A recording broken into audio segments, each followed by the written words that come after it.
Welcome guys to another benchmark optimization gameplay video, and today Forza Motorsport 7, great game, came out in 2017. I was a bit of a late comer to playing the game. I think I didn't get it until 2019, but I've had great fun racing. It is a sim, but you can set it up as an arcade. I've got it leaning more towards sim racing. As you can see in this benchmark, the settings were all set to dynamic in-game, which is standard Microsoft thing that they do, or shall I say the Forza Studio lot do. Weirdly enough, putting it at 72 frames, so we will change that.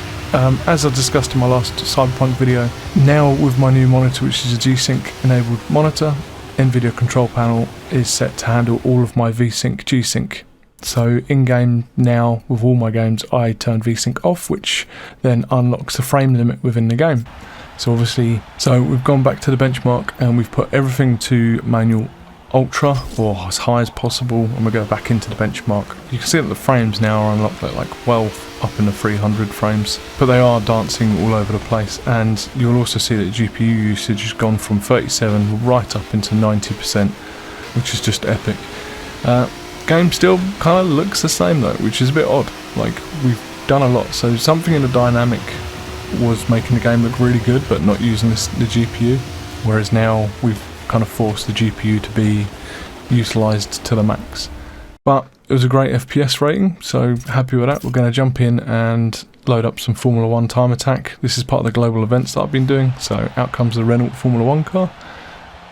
And again, the settings are all set to ultra and high, as high as they can be at 2K with FPS unlocked, but you'll see that it's kind of doing something weird, and I couldn't quite work out what it was, other than I think the game itself does not like being unlocked frames. It likes to be at 60 frames per second.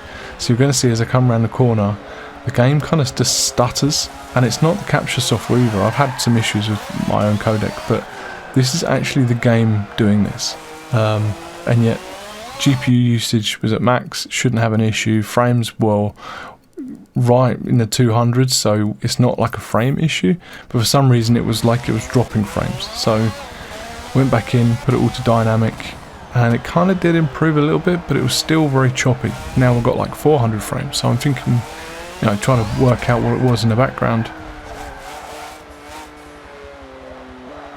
I decided to put it back to a locked frame, so put it back to 60. There is only 30, 60 and unlocked, there's no 20 or 144, so back to 60 it is, and back to being butter smooth. So I think it's just a general game like engine. As I say, the game is kind of old now, it's weird to say that, but yeah, so I then get carried away and decide to crack on and put my best time down for the global event.